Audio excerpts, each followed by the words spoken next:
रहे हैं कि सामने तो बहुत बड़ा वीर योद्धा चमत्कारी है, उसके नाम के लिखे हुए पत्थर समुद्र में तैर रहे हैं, भला हम कैसे मुकाबला करेंगे? तो रावण अपनी सेना को दिलासा देने के लिए बोलता, इसमें कौन सी बड़ी बात है, मैं भी पत्थर तैरा सकता हूँ, आओ तुम्हें चमत्कार दिखाता हूँ। रावण अपनी सेना को लेकर समुद्र में पहुंच जाता है, पत्थर उठाता है, उस पर रावण लिखता है और उस पत्थर को समंदर में फेंक देता है और वो पत्थर तैर जाता है। सेना हतप्रभ, वापस सेना का मनोबल आ जाता है, सेना युद्ध के लिए वापस तैयार हो जाती है। शाम को मनोत्री रावण के पास बैठी थी, रावण से पूछती है, क्या वाकई आप इतना चमत्कार है कि आपके नाम के पत्थर भी समंदर में तैर रहे हैं? रावण कहता, नहीं पगली, मैंने उस पर जरूर रावण लिखा था, लेकिन जब उस पत्थर को फेंक रहा था उसे कहा, तुझे राम की कसम अगर डूबा तो, और वो पत्थर तैर गया। ये है हमारे प्रभु राम का नाम। तो ऐसी स्थिति के लिए मैं फिर कविता जी को बुला रहा हूँ, जहाँ राम से बड़ा है राम का नाम। एक प्यारे सा भजन के साथ कविता जी एक बार फिर से, और साथ में जॉन आ रहे हैं इस बार। कविता जी थोड़ा ब्रेक ले लिए, जॉन एक प्यारा सा भजन लेकर आ रहे हैं प्रभु राम को समर्पित। जॉन, जीवन ही राम है, राम है उच्चारण, जैसे है चारों धाम।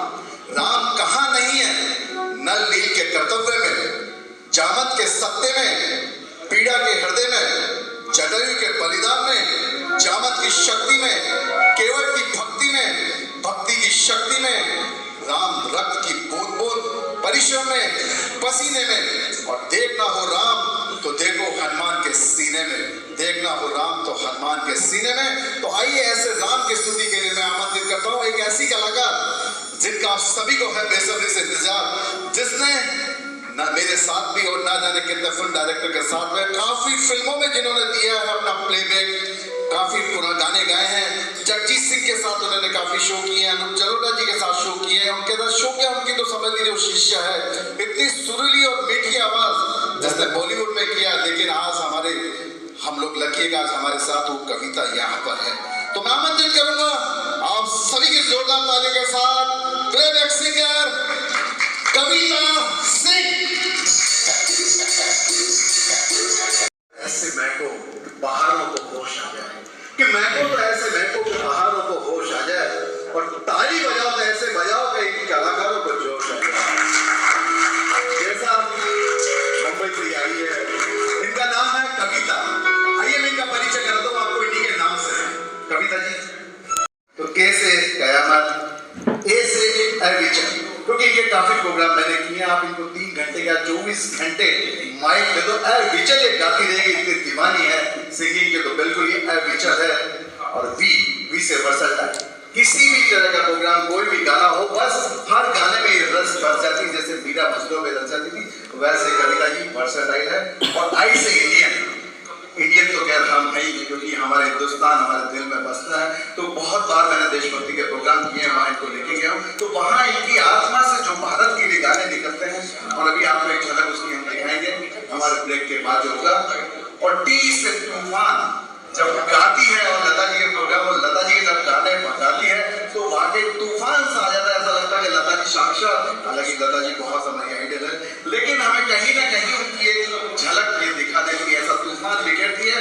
और ए से अपनापन यानी हमारी पूरी यूनिट को साथ में लेके जाना, और मैं तो इनके शहर का हूँ, इनका भाई भी हूँ, तो हमें इतना अपनापन मिलता है, अपनेपन से हम ये सारे प्रोग्राम करते हैं। तो हमारी यूनिट की जो ऊर्जा है, जैसा कि लोग अक्सर फिल्मी दुनिया के बारे में बोलते हैं कि पता नहीं फिल्म वाले तो क्यों बदनाम होते हैं, ऐसा कुछ ही नहीं। वहाँ भी हमारे परिवार होते हैं, अपनापन होता है, हम साथ में रहते हैं, काफी प्रोग्राम करते हैं। तो ऐसी कविता जी के लिए मैं चाहूंगा कि एक बार जोरदार तालियों से हम इनको यहाँ पर नवाजें।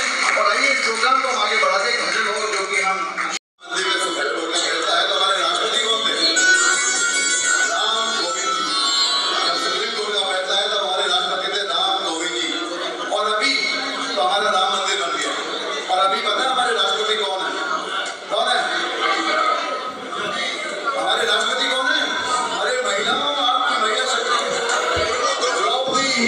द्रौपदी हमारे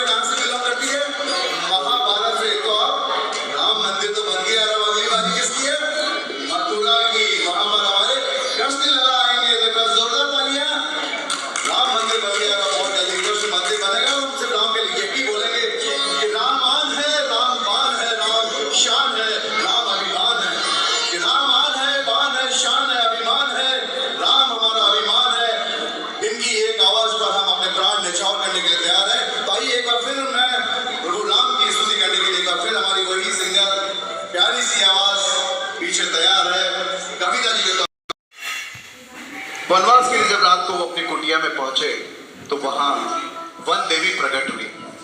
बोली, प्रभु मेरे लिए क्या आदेश है? श्री राम ने कहा कि मैं जिस रास्ते से आया हूं उस रास्ते पर बहुत कांटे हैं, उन कांटे को हटा देना। वन देवी कहती है, प्रभु आप तो आ गए, अब कांटे हटाने का क्या प्रयोजन है? प्रभु राम कहते हैं कि मुझे ढूंढते कल भरत आएगा और मैं नहीं चाहता कि ये कांटे उसके पांव में चुभे। ये था भरत के प्रति प्रेम। और उसके आगे वन देवी को बड़ी जिज्ञासा होती है कि प्रभु आपका आदेश है तो मैं कांटे तो हटा दूंगी, लेकिन मुझे एक जिज्ञासा है। आप तो बोलते हैं कि भरत बहुत बलशाली है, बहुत बलिष्ठ है, तो क्या इन कांटों से वो विस्मित हो जाएगा? तो प्रभु राम कहते हैं कि भरत विस्मित तो नहीं होगा, वो तो इतना सक्षम है कि इंद्र के वज्र से उसके सीने पर असर नहीं होता। लेकिन जब वो कल इस पथ पर चलेगा, उसके पांव में जब कांटे लगेंगे तो उसे लगेगा कि कल मेरे भाई, मेरे प्रभु इन कांटों से गुजर के गए, तो उसके हृदय को बहुत तकलीफ होगी और वो तकलीफ मैं सहन नहीं कर पाऊंगा। ऐसे थे हमारे प्रभु राम। आइए उनकी स्तुति में एक बहुत ही प्यारा सा भजन लेकर। मैं चाहता हूँ अगर अच्छा लगे तो मुझे भी लगेगा, अगर मैंने कुछ अच्छी कहानी सुनाई है तो मुझे भी आपकी तालियों की, क्योंकि हम कलाकारों को दाद की बहुत जरूरत होती है। तो एक बहुत ही प्यारा सा भजन लेकर कविता जी यहाँ पर एक और बहुत प्यारा राम को समर्पित ये भजन।